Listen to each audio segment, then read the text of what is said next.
لا يتكلمون إلا من أذن له الرحمن وقال صوابا ذلك اليوم الحق فمن شاء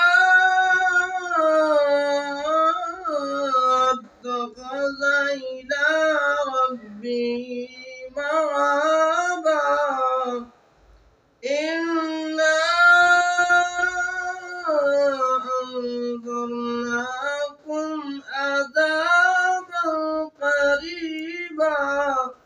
يوم ينظر المرء ما قدمت يداه ويقول الكافر يا